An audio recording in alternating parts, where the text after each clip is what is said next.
તારી દીકરીની ધજાઓ પરખશે, તારી દીકરી પ્રતિવ્રતા ધર્મની આચાર્ય બનશે. તારી દીકરીનું નામ પાડ્યું છે કે ના? તમારા હાથે જ પાડવાનું છે.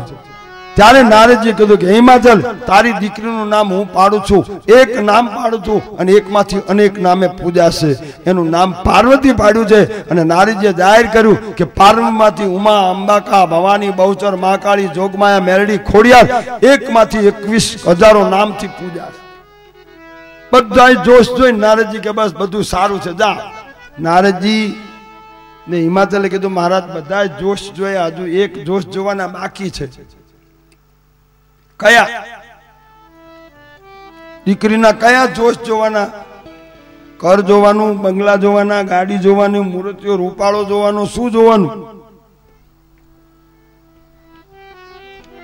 ત્યારે હિમાચલે કીધું બાપજી બધું જોશ બરાબર, પણ એને ભાગમાં મૂર્તિઓ કેવો છે? મૂર્તિઓ છે કે નહીં? કે હા. કેવો છે? એટલે નારદજી કે ઈ જોવા જેવો નથી.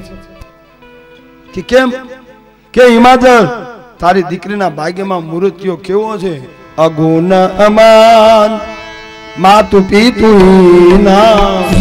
રામ જય રામ જય જય રામ. અગુણ અમાન માતુ પિતુ ના. રામ જય રામ જય જય રામ. ઉદાસીન સબ સંશય છીના. રામ જય રામ જય જય રામ.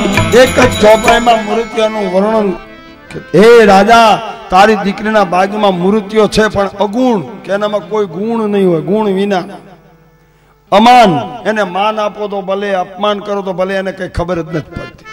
ત્રીજું, એને મા બાપ નથી, એને કોઈ મિત્ર નથી, એને કોઈ ગુરુ નથી, એને કોઈ શિષ્ય નથી, રહેવા ઘર નથી, સ્મશાનમાં રખ્યાના ડગલા ઉપર પડ્યો રહે છે, આખા શરીરે સર્પ વીંટાળ્યા છે અને ભૂતળાની હારે આખી જિંદગી ગુજારે છે. આવો તારી દીકરીના ભાગ્યમાં મૂર્તિઓ છે.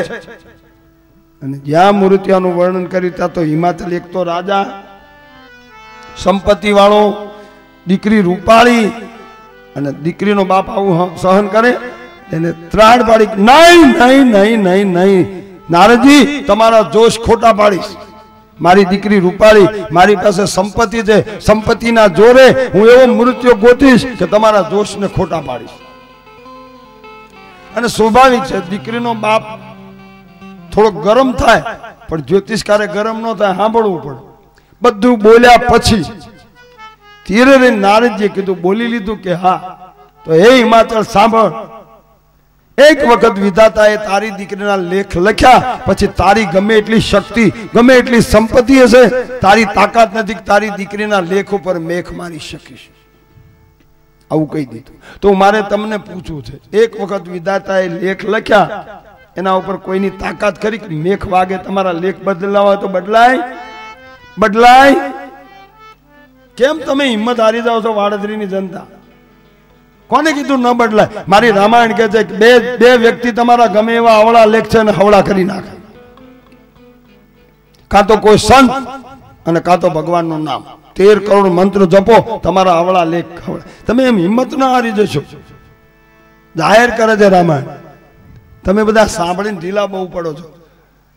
લેખ લખ્યા કેમ જાય, વિધિ તારા લેખ લખ્યા કેમ જાય, એ લેખ લખ્યા કેમ જાય, વિધિ તારા લેખ લખ્યા કેમ જાય.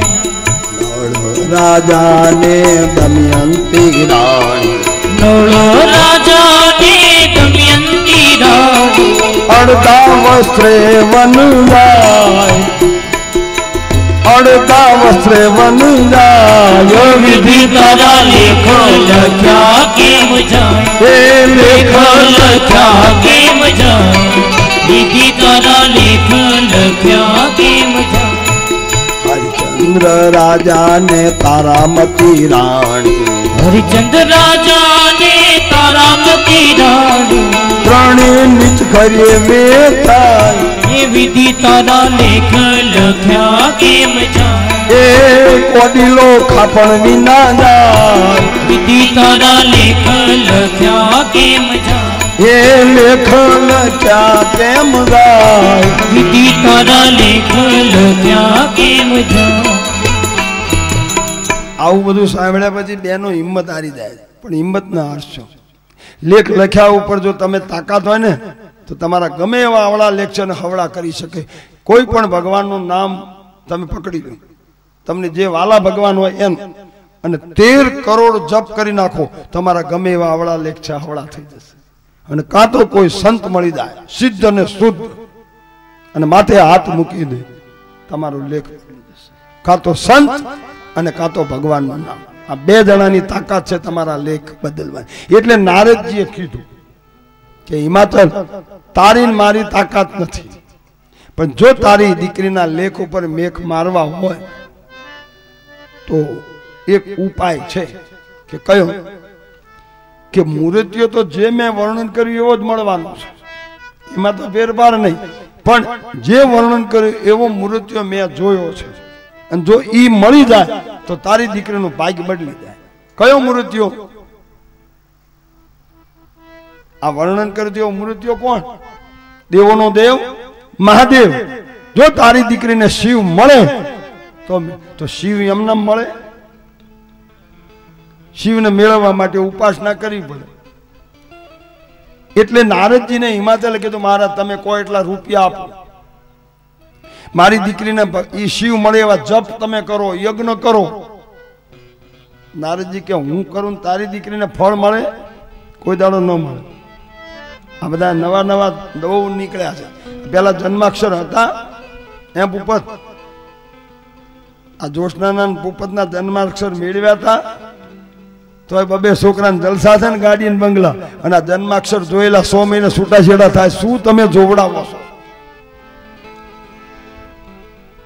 બહુ ધ્યાન કરજો બહુ જન્માક્ષરમાં એવા ના પડશે એક વખત તમારું જે ભાગ્ય લખાણું છે ને એ પ્રમાણે તમે જીવો અને પરાણે ભાગ્ય બદલશો ને તો તમારા રૂપિયા જશે બાકી ભાગ્ય નહીં બદલે તમે રૂપિયાના જોરે જો કરવા માંગતા હોય તો રૂપિયાથી કામ નહીં થાય નારદજીએ જો એવું કીધું હોત કે આ એમાં તો લાવી 10,000 રૂપિયા તારા દીકરીને સારું થઈ જશે તો પણ નારદજીએ શું કીધું સંત છે ને તમને રસ્તો બતાવે પૈસા ન લે તમને રસ્તો બતાવે અને સંત જે રસ્તો બતાવી રસ્તે તમે ચાલો હું લખી આપું તમારું કાર્ય ફરીપૂર્ણ થઈ જાય એટલે નારદજીએ કીધું કે હે હિમાચલ તારી દીકરી જાતે જંગલમાં તપ કરવા જાય અને તપ કરે અને શિવજીને પ્રસન્ન કરે અને શિવજી જો પ્રસન્ન થાય તો તારી દીકરીને શિવ પરણે આટલું કઈ નારદજી ચાલ્યા હિમાચલ અને મહિના બે રડે છે કરે દીકરી આટલા વર્ષે તું અમારા ઘેર દીકરી થઈને આવી અમને એમ કે મૂર્તિઓ ગોતશું જાન તેડાવશું તારા લગ્ન કરશું બાપ ને માં બે રોવે છે આખી રાત રડ્યા સવારમાં 9 વર્ષની દીકરી પાર્વતી નહીં ધોઈને તૈયાર થઈને બાપની પાસે આવી દૂરથી દીકરીને જોઈને બાપ રડે છે ત્યારે 9 વર્ષની દીકરીએ બાપને છાનો રાખ્યો છે અને કીધું બાપુ તમે રડશો આજે રાત્રે હું સૂતી હતી ને મધ્યરાત્રે મને સફેદ વસ્ત્રધારી એક સંત આવ્યા પર નીંદરમાંથી જગાડી માથે હાથ મૂકી આશીર્વાદ આપ્યો અને કીધું બેટા સવારમાં તું તારા મા બાપની રજા લઈ અને જંગલમાં તપ કરવા દેજે તારું તપ પૂરું થશે અને તને દેવોનો દેવ મહાદેવ પરણવા આવશે હવે નારદજીના જે શબ્દ હતા ઈ પાર્વતીએ બોલી એટલે હિમાચલને વિશ્વાસ આવ્યો કારણ કે અમુક વસ્તુનો વિશ્વાસ હોય તો જ કામ થાય વિશ્વાસ વિના તમે ગમે એટલું કરો નહીં મેળવો ત્યારે હિમાચલે કીધું બેટા તું જંગલમાં તપ કરવા જઈ શકીશ કે બાપુ જઈશ તમારી રજા હશે તો હું જઈશ તો બેટા હાલ તારી સાથે નોકર ચાકર મોકલું તારે જે કઈ વસ્તુ જોઈ લઈ જા પાર્વતી કે કઈ વસ્તુ નહીં નોકર ચાકર નહીં યાત્રા તો હું જાતે કરીશ અને જપ હું જાતે કરીશ 9 વર્ષની દીકરી મા બાપના આશીર્વાદ લઈને જંગલમાં ગઈ છે એનું ધ્યાન કરજો તપ કર્યા વિના પતિ મળતો નથી તમને એમના મળ્યો છે જેટલા તપ કર્યા છે જેટલી ગોર્યું રહી છે જેટલા વ્રત કર્યા ત્યાં આ મળ્યો રૂપાળો હવે જોગમાં આવ્યું ને તપ કરવું પડે છે મારા બાપ પરમ દિવસે આવશે સીતાજીએ પણ પાર્વતીની પૂજા કરી છે કુંવારી સીતા જનક રાજાના બગીચામાં પ્રાર્થના કરી છે